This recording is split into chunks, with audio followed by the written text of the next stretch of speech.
कहते हैं कि बाबा सिद्दीकी की कहानी मुंबईया फिल्मों जैसी ही है। वे राजनीति में जितने कामयाब हुए उतना ही नाम उनका फिल्म इंडस्ट्री में भी था। बड़े से बड़ा सुपरस्टार बाबा सिद्दीकी से यारी निभाने की ख्वाहिश रखता था। आखिर क्या था बाबा सिद्दीकी का तिलिस्म? बिहार के बाबा सिद्दीकी ने मुंबई में कैसे बनाई इतनी बड़ी सल्तनत? जानना आपके लिए बेहद ही दिलचस्प रहने वाला है।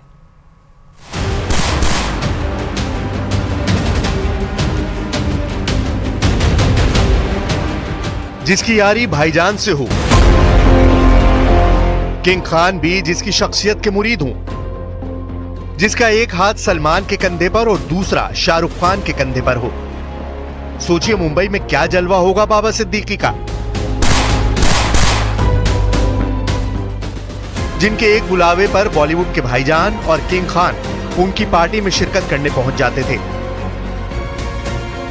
किसी को उम्मीद भी नहीं रही होगी कि उस बाबा सिद्दीकी की मौत ऐसे होगी, लेकिन नियति को यही मंजूर था। शनिवार की शाम को अचानक खबर आती है कि बाबा सिद्दीकी को गोली लगी है।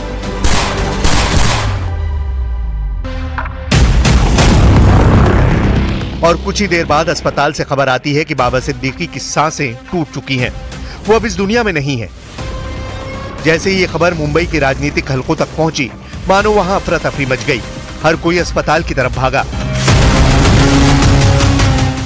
बाबा सिद्दीकी का कद कितना बड़ा था, आप इसी बात से समझ सकते हैं कि जब उनकी मौत की खबर आई तो खुद बयान देने के लिए महाराष्ट्र के मुख्यमंत्री एकनाथ शिंदे सामने आए।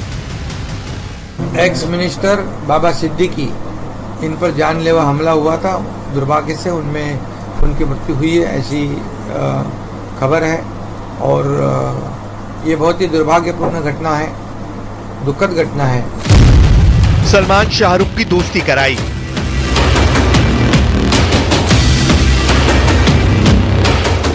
राजनीति में दिलचस्पी न रखने वाले लोग बाबा सिद्दीकी को उनकी इफ्तार पार्टियों के लिए जानते थे। हर साल रमजान के मौके पर मुंबई में होने वाली इस पार्टी में बॉलीवुड सेलेब्स की भीड़ होती थी।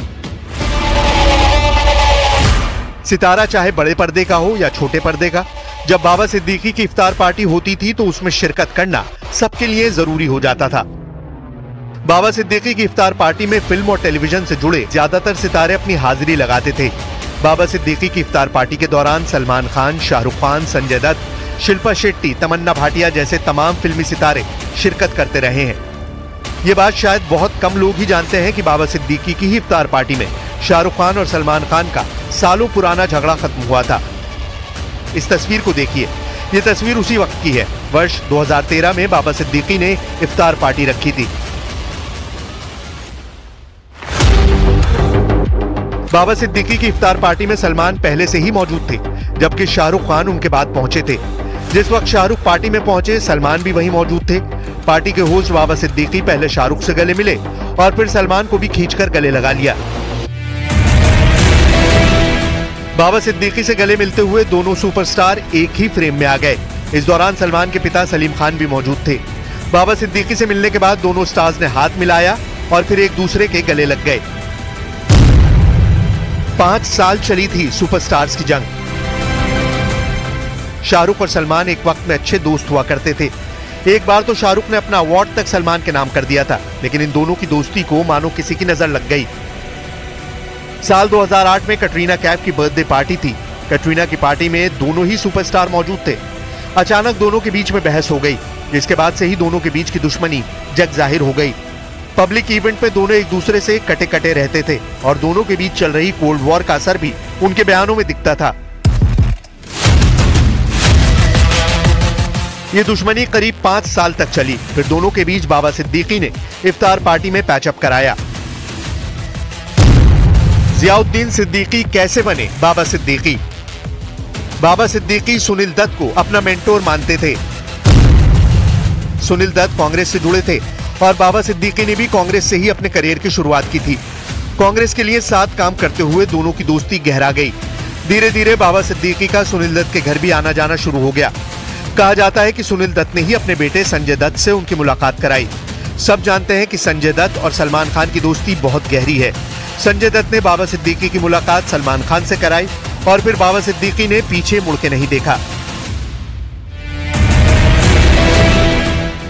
बाबा सिद्दीकी मुंबई के बी टाउन में ही पॉपुलर नहीं थे। बिहार में जन्मे और घड़ी बनाने के काम में अपने पिता का सहयोग करने से अपने करियर की शुरुआत करने वाले बाबा देखते ही देखते मुंबई की राजनीति में बड़ा पावर सेंटर बन चुके थे। बाबा सिद्दीकी का पूरा नाम जियाउद्दीन सिद्दीकी था, लेकिन उनका रुतबा ऐसा था कि लोग उन्हें बाबा के नाम से बुलाते थे। बाबा सिद्दीकी के चाहने वाले हर राजनीतिक पार्टी में मौजूद थे, इसलिए हर कोई इस हत्या से हैरान है। दुख हुआ जब सुनकर और आश्चर्यचकित हो गई कि इतने अच्छे इंसान के साथ ये होना बहुत ही दुर्भाग्यपूर्ण है। पर इसी के साथ साथ दिखाता है कैसे हमारी जो कानून व्यवस्था है, लॉ एंड ऑर्डर सिचुएशन है महाराष्ट्र में पूरी तरीके से चरमरा गई है।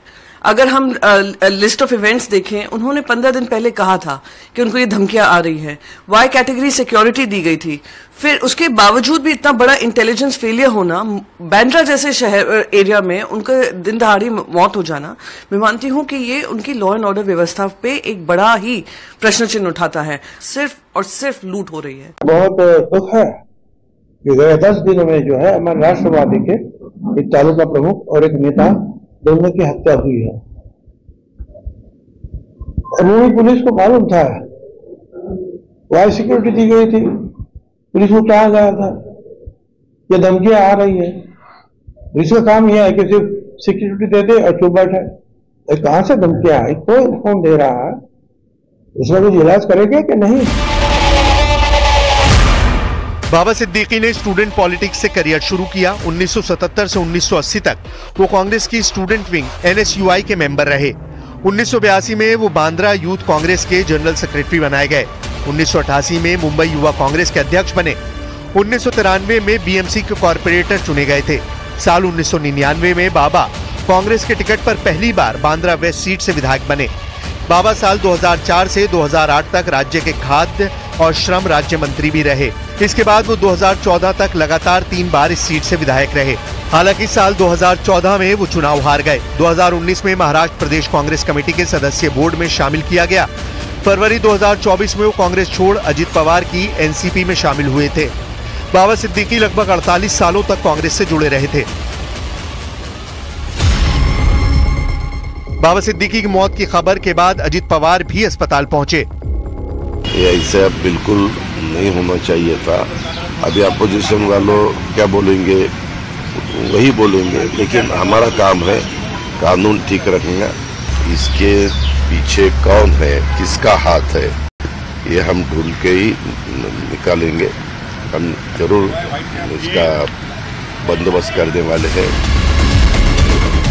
बाबा सिद्दीकी को बॉलीवुड और अंडरवर्ल्ड के बीच का ब्रिज भी कहा जाता रहा है। बाबा के दाऊद इब्राहिम की डी कंपनी से भी जुड़े होने के आरोप भी लगाए जाते रहे हैं। वहीं डी कंपनी की ओर से बाबा सिद्दीकी को धमकी भी मिल चुकी थी, जब दाऊद ने दी थी धमकी। कहा जाता है कि मुंबई की एक जमीन को लेकर बाबा सिद्दीकी और दाऊद के करीबी अहमद लंगड़ा में विवाद हो गया था। इसके बाद छोटा शकील ने बाबा को धमकी दी थी कि वो मामले से दूर रहें। इसकी शिकायत बाबा ने मुंबई पुलिस से की थी। इसके बाद अहमद को मकोका के तहत गिरफ्तार कर लिया गया।